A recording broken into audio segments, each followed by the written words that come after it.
pensando naquela conversa que a gente teve de palavra, né? E a palavra que eu penso é político, né? Porque identidade para mim é necessariamente política também, né? Do que se mostra, do que não se mostra, do que se fala, do que não se fala.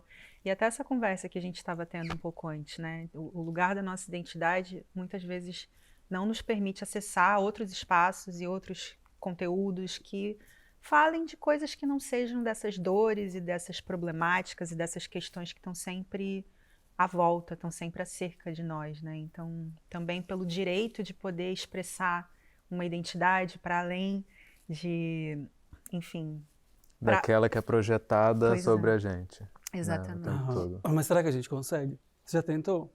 Tipo, eu também faço esse exercício, né? Sempre pergunto, e quando eu sou convidada para poder participar de um evento, tem uma expectativa sobre a minha fala, né? E depois na minha produção enquanto artista, eu fico pensando, será que eu consigo me desvencilhar disso? Será que tudo que eu faço é político, sacou? Porque quem está fazendo sou eu, né? É uma identidade que é construída em mim a partir de uma política totalmente fora do meu controle. Então, se a minha identidade é formada assim, eu consigo ter outra identidade.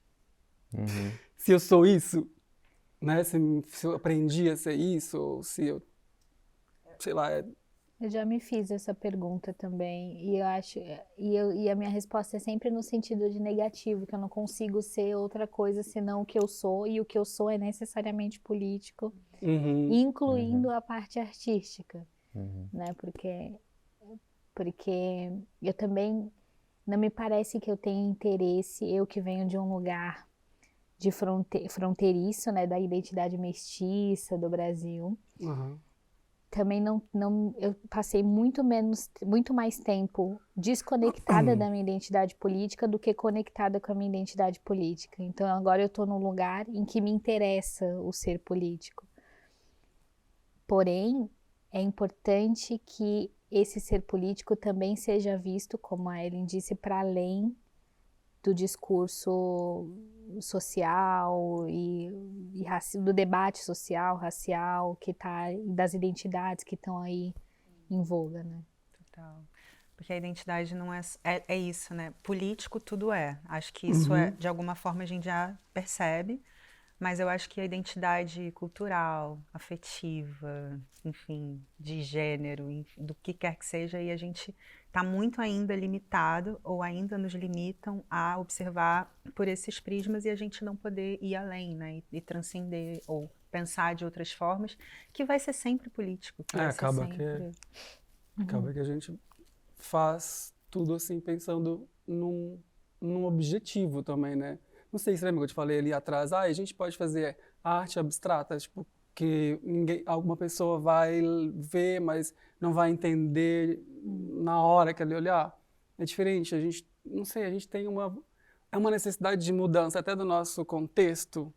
A gente acaba, pelo menos no meu caso, eu acabo tentando fazer algo político, porque essa política pode me beneficiar e beneficiar quem está à volta de mim no sentido dessa mudança para eu poder migrar de identidade, digamos assim, sabe, cavar um buraco para eu poder sair por ele e então migrar de identidade, né? Porque eu acredito que as identidades são fluidas, são muito flexíveis, né? Não acredito numa identidade única e acredito que a identidade tem essa ideia de mudança mesmo, né? Eu posso ser várias coisas, né? Eu posso decidir o que eu quiser ser, como eu quiser ser. Então a política de mudança é ajudar outras pessoas a aceitar essa mudança em mim e aceitar quando eu digo que eu sou uma coisa, né? E esse dizer ter validade para o outro e a pessoa acreditar. Se ele disse que ele é ou se ela disse que ela é, ele é. Ter essa autonomia, sacou? De poder decidir qual é a minha identidade e como eu quero mostrar ela para as pessoas, se eu quiser mostrar. Então aí tem essa minha política de abrir um espaço, junto com vários movimentos que a gente faz parte, vocês também, de poder dizer quem eu sou do jeito que eu quiser ser. Né? Essa ideia utópica de ser o que se quer ser. Porque eu acho que o político está aí que não é dado a todas as pessoas o direito natural de ter essa multiplicidade de identidades. Exatamente. E aí vem um pouco do problema que eu acho que tem com uma palavra que vem de identidade e que hoje está super na moda, que é o políticas identitárias, identitarismo, que eu acho, enquanto nomenclatura, bem problemático, porque é como se você dissesse que só tem identidade as pessoas que estão fora do padrão, né? Existe um padrão que é um pouco neutro, universal, e tem acesso a essa multiplicidade toda de identidades, se assim ela quiser, ou ele quiser, que é o homem branco ali no centro. Ele assume a identidade que ele quiser, e isso é de certa forma natural, ele pode falar naturalmente sobre qualquer assunto, até o político, ou não. E depois você tem as identidades, né? Entendi. Como se aquele homem branco ali, ou mulher branca, enfim, a pessoa ali, né, que está no espaço do universal, entre aspas, não tivesse identidade. Ou não precisasse questionar ela, né? Porque não tem E muitas vezes não tem consciência que é uma identidade. Não tá problema, né? Tipo, pode sair de camiseta e bermuda e tá feliz, não tem que pensar nem nisso, né? Eu observo muito isso, a forma como as pessoas se mostram no mundo em termos de roupa, estético. Muitas pessoas são hétero, brancos, europeus, às vezes não tem essa preocupação, ou seja, é uma coisa tão simples que aquilo ele já existe em si próprio de qualquer forma. Eu acho. Não tem que ser validado. Eu penso que uma das questões maiores, assim, da identidade, e por que é problemático, é porque o imaginário hegemônico, eu diria, opera para cristalizar as identidades. Ou seja, eu sou indígena, mas eu não sou aquela que está nos livros dos manuais escolares portugueses. Percebe? Eu posso, né, como diz o parente, ele diz assim, eu posso ser tudo que você é sem deixar de ser o que eu sou. Só que a ideia de identidade, você pensar numa identidade brasileira, enfim, nossa, antes de ser brasileira eu sou Vassu.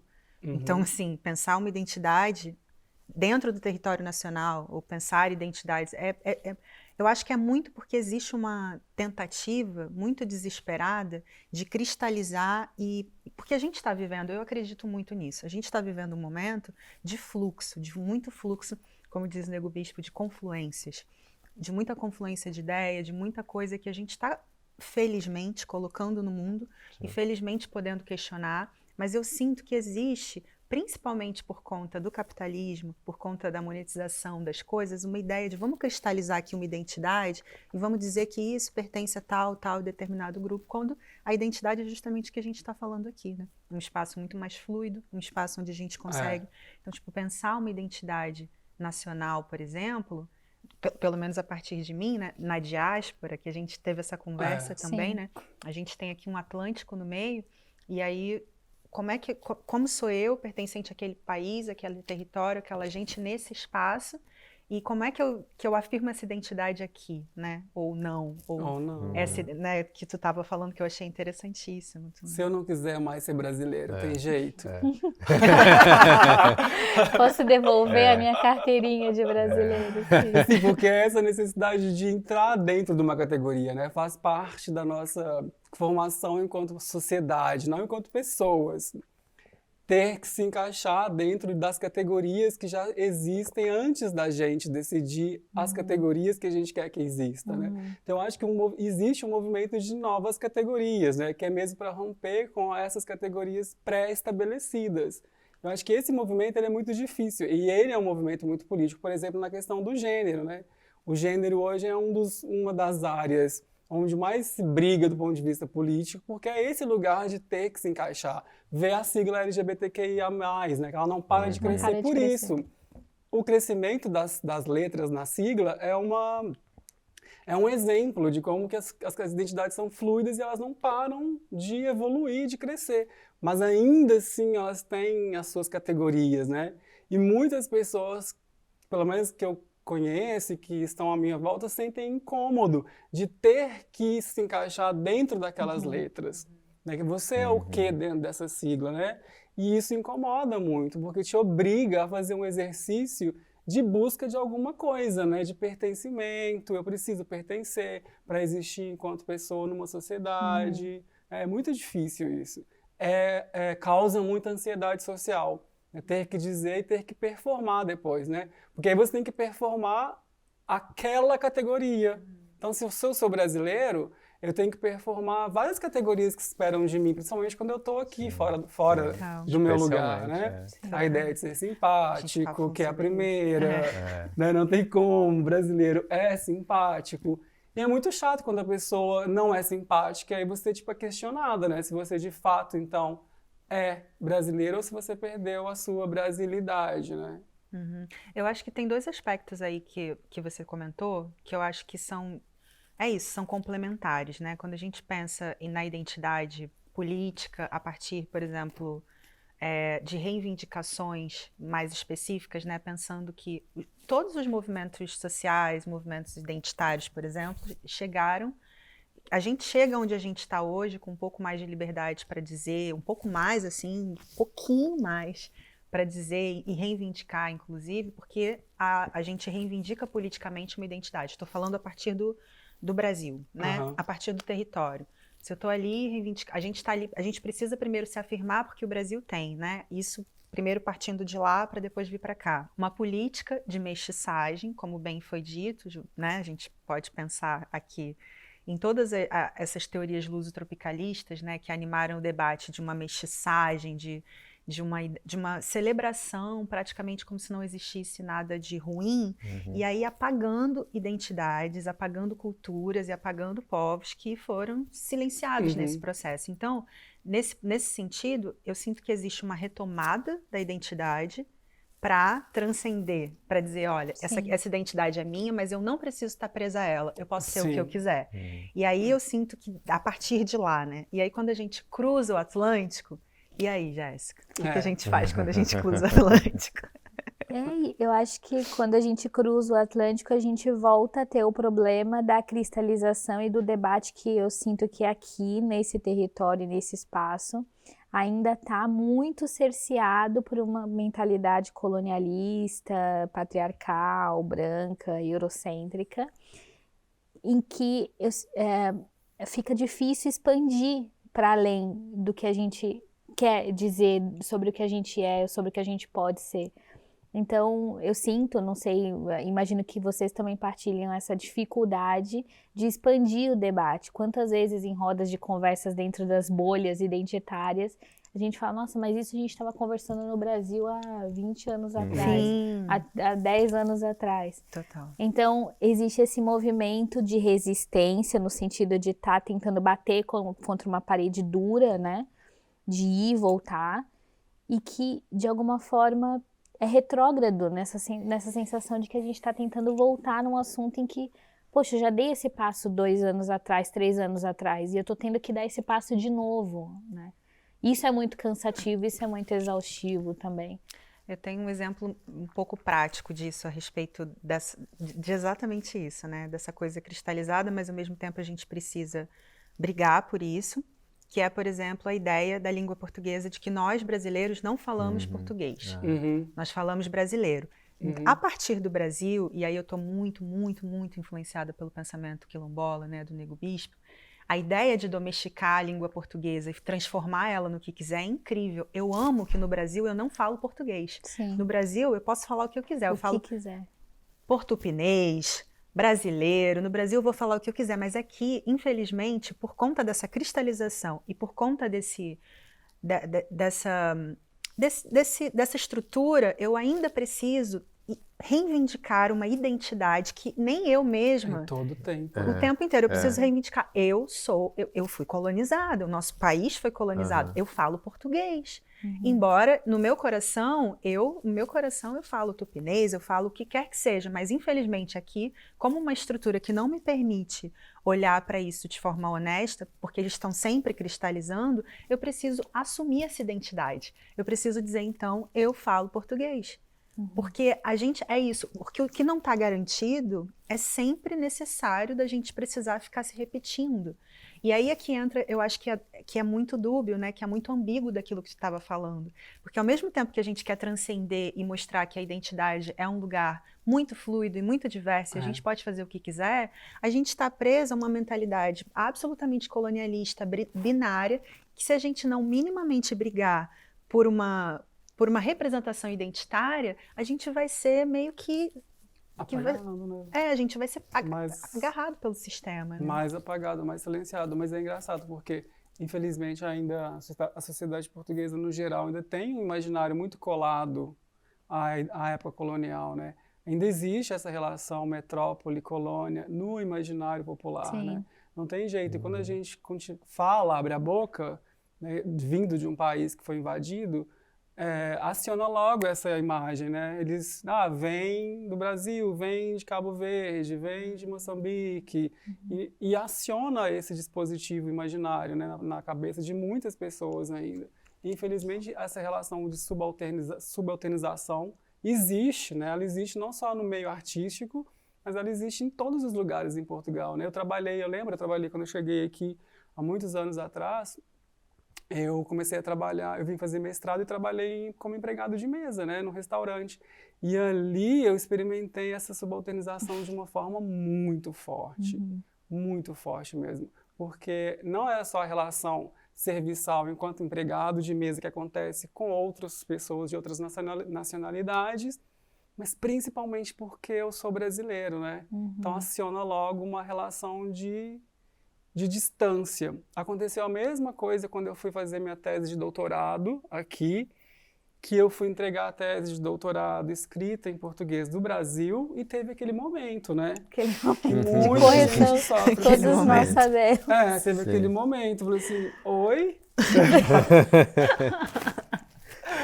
E eu tive Rindo de que... nervoso. eu tive que criar um statement, uma afirmação, né? Tipo, sei lá, junto com o meu orientador, que comprou a briga comigo na universidade. Isso foi em 2000, eu terminei a tese em 2015, quando eu defendi a minha tese de doutoramento aqui.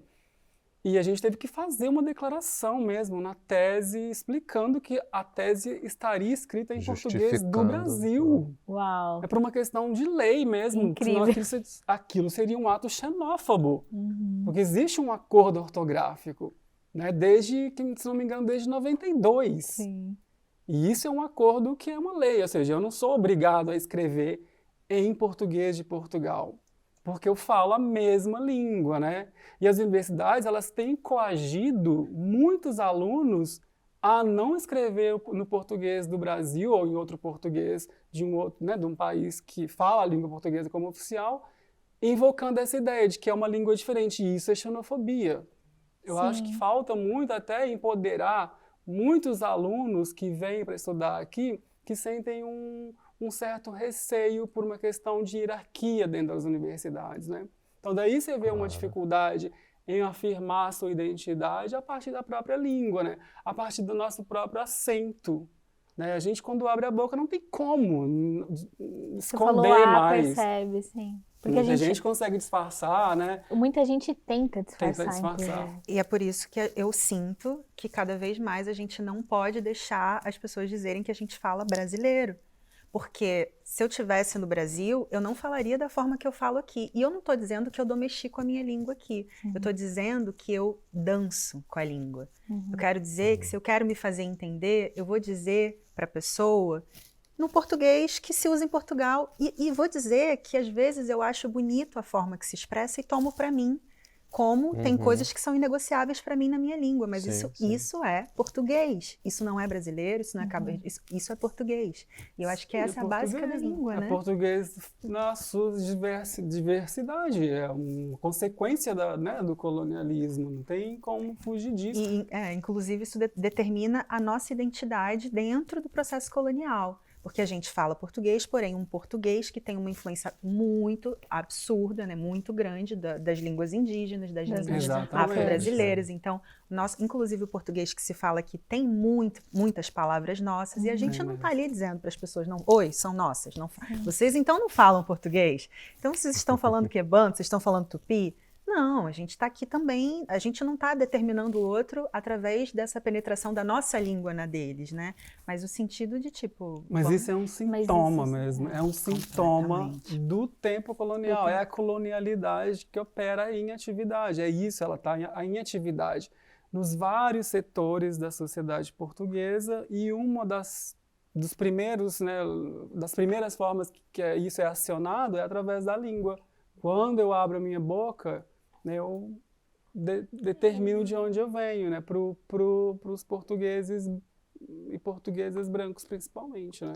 E a gente tem isso mesmo dentro do Brasil, onde a gente pode sim reivindicar que fala outras coisas para além do português. E isso que eu nunca tinha pensado nesse jogo de dança que você falou agora, Ellen. Porque, e acho que eu vou adotar isso para mim, essa resposta.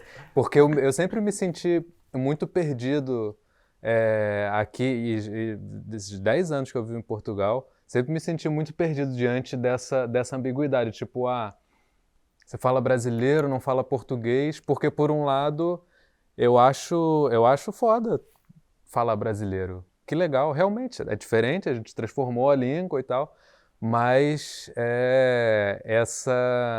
essa marca do você não fala português, você fala brasileiro, é um gesto colonialista, é um gesto de violência, de xenofobia. Então, como contornar isso, né? Tipo, não, dar respostas diferentes para lugares diferentes, né? Eu acho que a saída pode ir um pouco por aí. Eu acho que isso que você está falando tem a ver com a criatividade. Você deve saber muito disso, porque trabalha com música, etc. Mas a forma como a gente usa a criatividade também para existir aqui no contexto, né? A gente criar identidades diferentes, formas diferentes de se portar. Dependendo da pessoa com quem eu estou conversando, eu falo de uma forma X ou Y, eu me comporto de uma forma. Dependendo do lugar onde eu vou, eu me visto assim ou assado. Isso tem a ver com o que a Rod estava falando sobre como a gente está o tempo todo pensando em como a gente vai se portar e até esteticamente, o que é um pouco cansativo. Sim. Mas ao mesmo tempo... Se tivesse mais dinheiro, não seria. Pois é. Aí entra a lógica capitalista também, não é? Como que a gente consegue navegar aí por esses Atlânticos de uma forma em que a gente possa minimamente se sentir confortável. É difícil se sentir confortável no contexto diaspórico, eu acho, sabe? E isso é violento também, não é? Mas ao mesmo tempo também é importante, eu me orgulho de ter que usar essa criatividade, de poder ser criativa na forma como eu me relaciono com as pessoas. Então, às vezes, me deparo, já aconteceu de estar numa conversa com uma mulher branca portuguesa e ela jogar isso do brasileiro e eu dizer, não, eu falo, o meu dialeto é o dialeto da quebrada de São Paulo, ou seja, eu ainda vou mais longe, é o lugar onde eu cresci. A quebrada de São Paulo eu falo assim, mano, e não sei o quê. Então, a gíria do lugar onde eu cresci, que é um bairro com 1 milhão de pessoas, e comparativamente com Portugal, 1 milhão de pessoas é muita gente, e isso é o tamanho do meu bairro, no lugar onde eu cresci. E quando eu jogo isso... Exato. E aí, quando você joga isso na conversa, você fala assim, você está acusando uma língua de não ser portuguesa, que é falada por mais de 200 milhões de pessoas. Sim. No Brasil, somos mais de 200 milhões de pessoas. E só no meu bairro somos 1 milhão. E o dialeto que a gente fala lá, na quebrada, do mano e da mina e não sei o quê, você não conhece, sabe? Mas é uma outra vertente do português. Aí a gente trouxe essa coisa da língua, como um dos lugares, né, que tensionam essas identidades, que cristalizam, que muito convenientemente cristalizam e se separam, né? Essa ideia de uma identidade colonial, né? Pensando, por exemplo, no processo colonial. Identidade, reino, Brasil, Portugal, e temos aqui uma coisa só, não temos mais. Então, quando é conveniente, uma identidade unificada.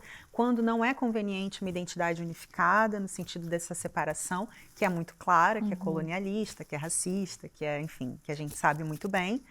E que existem outros lugares da identidade que é cristalizada e também entra nesse jogo ambíguo para além da língua e que a gente precisa estar o tempo inteiro manejando, né? A coisa da mulher. Né, assim... Nossa, bafo. Que é basicamente cristalizar a imagem do que seria essa mulher brasileira, né? a gente nem entra aqui no tanto de situações e de abusos e de coisas. A gente vai entrar aqui, eu estou aqui basicamente na lista daquilo que é cristalizado, né? Daquilo que, obviamente, a partir disso que se desenrolam todas essas violências. A gente está aqui, a gente identifica que existe um problema da cristalização da identidade que impede que a gente vá para outros espaços. Por outro lado, se a gente não reivindica uma identidade, a gente não tem direito a coisa nenhuma. Entendi, lembrei. Então a gente está sempre a gente está sempre entregue a uma ambiguidade que é muito característica do jogo colonial.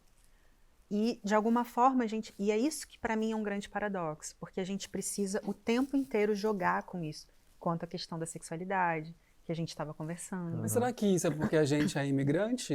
Como que seria isso no Brasil? Porque eu tento fazer esse exercício. Como eu estou muitos anos longe, quando eu vou ao Brasil, eu tenho pouco tempo para exercer a minha prática ativista, porque eu fico lá pouco tempo também. Então, às vezes eu sinto que eu perdi isso lá. Então, será que o que me condiciona a questionar a minha identidade? Porque é só aqui que eu descubro que eu sou brasileiro, né? É só quando eu tenho esse choque com a outra pessoa que me chama de. No Brasil, nunca ninguém me chamou assim, né? Nunca ninguém me categorizou como brasileiro. Dessa forma. Então, eu não sei, será que a condição de imigrante condiciona a gente a estar nessa busca por afirmar uma identidade? Não, seria categorizado de outras coisas, não de imigrante, mas cairia em outros estereótipos, em outros... Eu acho que sim. Eu acho que é mais uma camada, acho que adiciona, uma camada aí, que é essa do ser imigrante também, porque aí tem todas as questões que envolvem a nossa vida como imigrante, burocráticas, enfim, de dificuldade de se movimentar dentro das questões hierárquicas aqui, etc. e tal, desse lugar de ser, de subversividade. Subserviência. Subserviência. Eu estava pensando de subversão. Você quer da subversão também. Seria ótimo subversão, mas... Subserviência. Eu acho que é Que palavra difícil. Essa coisa das palavras também, do sentido das palavras. Lembrei de uma... Desculpa, amiga. Não, mas eu acho que é isso, esse lugar de imigrante adiciona uma camada de dificuldade aí, de mais uma das identidades que a gente precisa negociar aqui nesse contexto. E que no Brasil, pelo menos isso de alguma forma... Nessa condição de imigrante, você tem outras camadas para negociar lá. Sim. Lembrei de uma amiga dizendo que ela estava com a filha dela e tinha uma outra criança. E falou, aqui tem o Brasil aqui também que fala português. E aí a mãe da criança diz, é porque o Brasil era nosso. E isso é um espaço... Meu Deus. Isso determina um lugar de uma identidade, né? Claro, então já educa ela. Território. Já é absolutamente territorialista, absolutamente tentando dizer para cá que o Brasil era nosso. Então isso cria essa relação de subserviência, porque o Brasil era nosso, ou seja, é meu. E, de fato, foi uma relação, né, até hoje, eu penso, bastante extrativista, né, e em todos os sentidos, e que, mais uma vez, determina o lugar, inclusive, onde cada identidade pode ser colocada. Vou trazer isso para o meu, como se diz aqui em Portugal, porque eu danço mesmo com a língua. Vou puxar as brasas para as minhas sardinhas. Eu acho linda essa expressão. Acho mesmo muito bonita. É uma expressão honesta, né? É honesta. A gente está fazendo isso o tempo todo. E a gente fala isso no Brasil, mas isso nunca fez sentido pra mim lá. Tipo, eu vou puxar... Não, nem era isso. Tipo, vou puxar minha sardinha. Eu ficava assim, vou puxar a sardinha pro meu lado. Puxar a sardinha pro meu lado. E eu digo, por que só fez sentido quando eu cheguei aqui também? Que eu fui numa festa de São João e aí alguém falou, vou puxar aqui a brasa da sardinha. Opa! É isso! Entendi, agora sim. É daí, mas é isso, né? A gente vai também... E aí eu faço questão de usar, porque eu acho lindo também. Assim como eu também acho muito lindo ver pessoas portuguesas, né? Gente da nossa geração, assim, usando o nosso vocabulário, consumindo as nossas... Né? Tipo, não é todo mundo, isso aí ainda faz parte de um ciclo muito pequeno, de praticamente uma utopia, mas a gente vê que as pessoas se deixam dançar também sem sem esse impeditivo, né? Do tipo, não, isso aqui é português, isso aqui é brasileiro, não nos misturemos, como foi o caso das crianças. Exato, eu lembrei disso agora. Pois é. Tem um caso disso. das crianças. Eu namorava um bofe que era português e ele tinha uma amiga que tinha uma filha pequenininha. E essa menina, ela sabia falar português do Brasil perfeitamente. Com um sotaque Novas assim tecnologias. maravilhoso. Sim, sim. Internet. A mãe dela proibiu ela de falar comigo. Uau. Foi. Nossa, isso Por é causa muito forte. disso, ela falou, lembro disso até hoje. Ela falou, não conversa com ele em português do Brasil. É. Sim. Pois é, mais sobre isso. uma dessas dinâmicas, né? Aí essa é a minha identidade. Aí o colonizador vai lá, tira a nossa, né? Tipo, você não fala português, o português é meu e você ainda está fazendo errado. Então a gente ainda sai do lugar daquela posição do povo que foi subalternizado, que foi colocado, que ainda é tratado dessa forma aqui, e ainda subverte a lógica e diz, a culpa é sua, porque as nossas crianças estão... Opa, pera lá, minha gente. Vocês estão invadindo o nosso país Total. com a vossa língua, com a vossa cultura, Com a vossa com a identidade. vossa identidade. Eu acho... Pânico total, Pera lá, né? essa história não aconteceu há 500 anos atrás? O É... que tá acontecendo? Cara, e a gente tá aqui até hoje falando sobre isso. Sim. Não é inacreditável? Inacreditável. Não, eu acho que é inacreditável, como tudo que está acontecendo nesse momento, mas absolutamente necessário, porque quando que a gente vai ter um espaço para ter voz e dizer, vamos questionar isso? Vamos questionar esses espaços? Porque a gente está aqui num espaço muito seguro, né? Exato, eu estava pensando agora, falando, quando é que a gente vai ter voz? Aí eu vou voltar no meu disco quebrado, né? Que é, onde estão os brasileiros em Portugal?